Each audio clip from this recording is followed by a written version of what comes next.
Nicolás Copérnico, una biografía que nos permitirá conocer cómo llegó a formarse en un astrónomo que hoy en día sigue siendo reconocido por sus importantes aportaciones. De manera breve puede decirse que fue un astrónomo del Renacimiento que formuló la teoría heliocéntrica del sistema solar, concebida en primera instancia por Aristarco de Samos.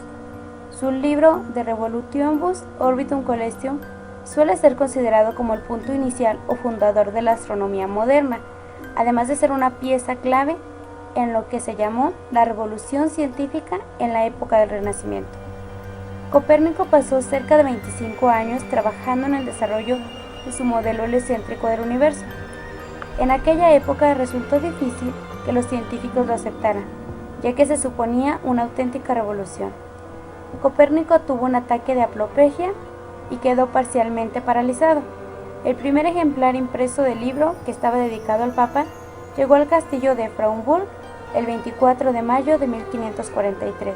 Aquel mismo día, más tarde, murió Copérnico, así que no pudo ver publicado su obra. ¿Pero quién fue? ¿De dónde viene?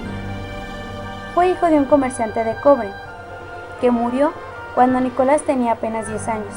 Copérnico fue adoptado por su tío Lucas Manserode, quien se aseguró de que el tímido chico y su hermano mayor hicieran estudios.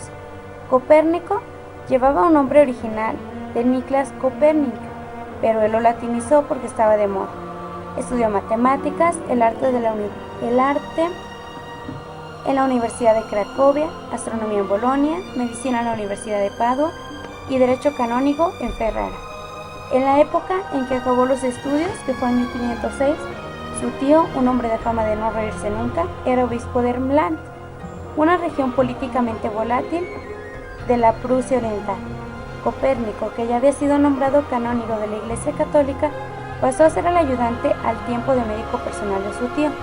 Se dedicó a la reforma de la moneda y se esforzó en mantener Ermland independiente de sus poderosos vecinos, Polonia y los caballeros de la orden teutónica. Pero tuvo pocos amigos y no se casó. Más tarde se supo que tenía una relación sentimental con su ama de llaves, Ana. Las autoridades eclesiásticas le pidieron que le pusiera fin, y él obedeció. Pero si su vida personal y pública estuvo dedicada a mantener el orden social, su vida intelectual estuvo orientada a derrumbarlo. Luego, en 1512, después de haber asistido, junto con su tío, a la recepción con motivo de la boda del rey de Polonia en Cracovia, su tío sufrió una grave intoxicación alimentaria y murió. La muerte fue tan repentina que se pensó en un posible asesinato. Copérnico se trasladó a Frauenburg, donde se hizo cargo de las obligaciones del canónigo de la catedral, y se trasladó para el resto de su vida en la torre rectangular. Un dato curioso es que durante la vida de Galileo, el Papa puso Copérnico en el índice de los libros prohibidos, donde siguió hasta 1835, el año en que Charles Darwin zarpó hacia la isla de los Galápagos. Sin embargo, el sistema copernicano, a diferencia del ptolomeico, estaba basado en la realidad. La Tierra había sido zarandeada para siempre. El Sol era el rey.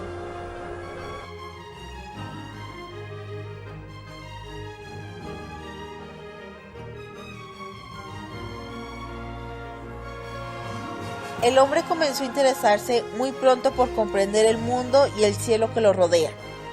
Los hombres siempre se consideraron, junto a la Tierra, el centro de su universo. Copérnico generó un pensamiento revolucionario sobre la concepción del mundo.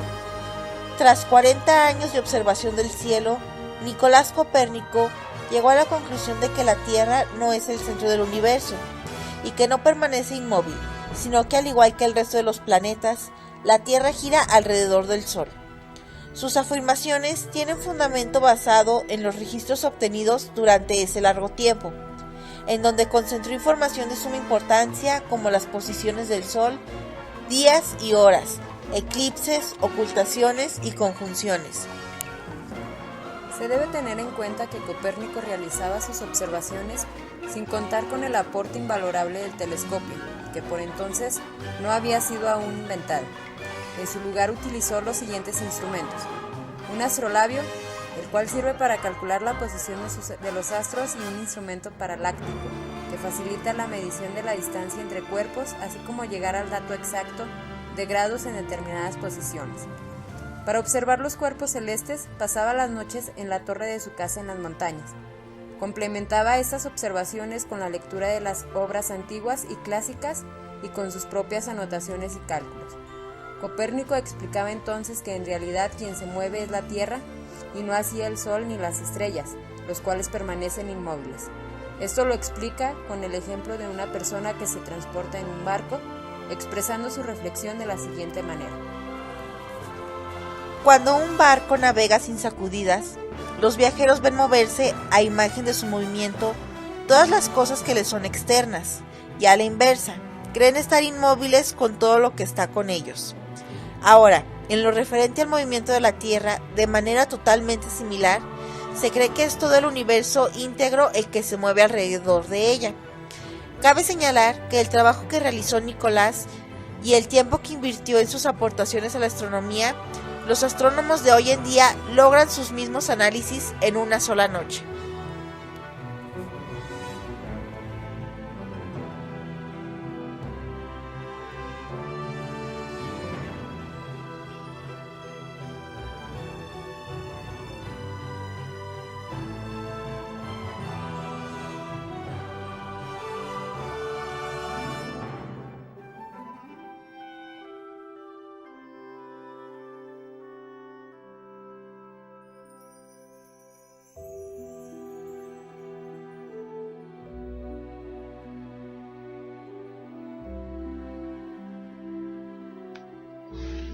La mayoría de las civilizaciones antiguas creían que el sol y la luna eran dioses, que la tierra era plana y que el cielo era una bóveda sostenida por montañas o columnas sobre la tierra.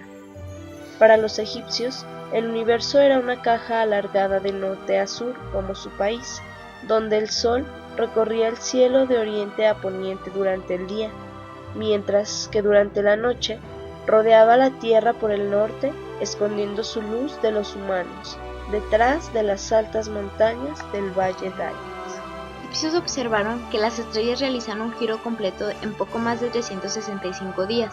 Además, este ciclo de 365 días del Sol concuerda con el de las estaciones. Según los mitos hindúes, el universo era una superposición de tres mundos: cielo, aire y tierra.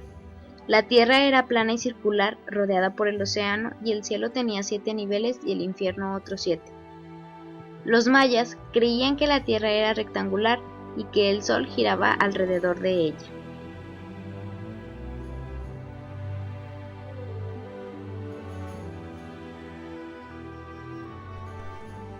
Podemos darnos cuenta de esta teoría en las estaciones del año, mostrando que los movimientos de la Tierra dan lugar a los cambios de temperatura. Si la Tierra estuviera inmóvil, estos cambios serían mínimos, pero con las 4 estaciones vemos que la Tierra se mueve en un eje elíptico, donde en ciertos momentos está más cerca del Sol, primavera-verano, y otros más lejos, otoño e invierno. En la noche nos damos cuenta de este movimiento con la localización de las constelaciones, como la Osa Mayor y la Osa Menor, las cuales, según el momento del año, se ubican en diferente lugar según nuestra percepción del cielo. La teoría geocéntrica dice que las estrellas se mueven, pero no explica el por qué las constelaciones sirven para guiar a los navegantes.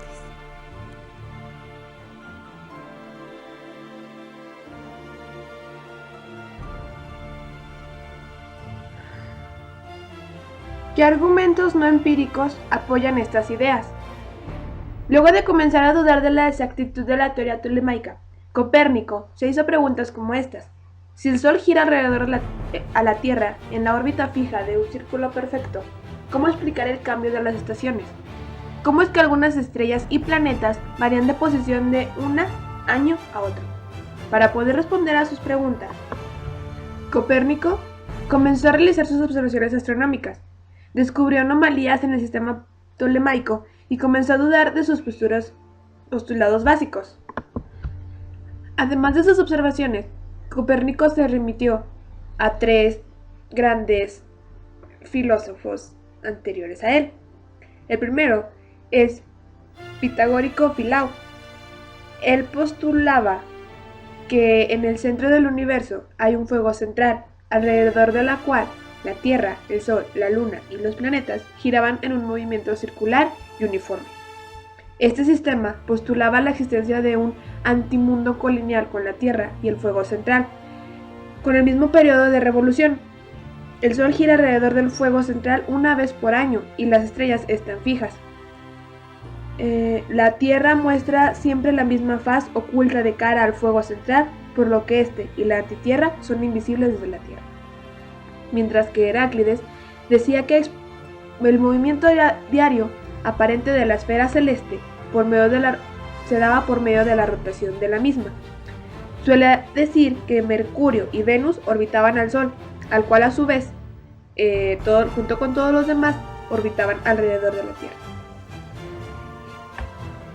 Y por último, a Aristarco de Samos. Él fue la primera persona conocida que propuso un sistema heliocéntrico.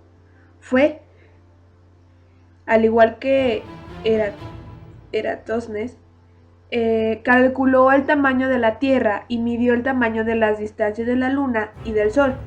En un tratado que ha sobrevivido concluye que el Sol es 6 veces o 7 veces más ancho que la Tierra y por ende 100 de veces más voluminoso. La idea fundamental del trabajo de Copérnico, la que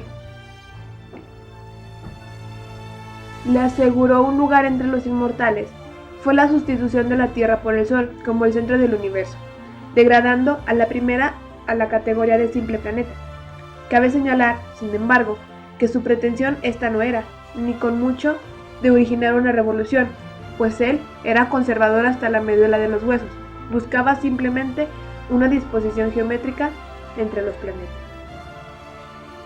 del sistema solar, que permitiera una explicación del movimiento observado en términos exclusivamente de movimientos circulares, puros, cuyo abandono eran excéntricas y diferentes.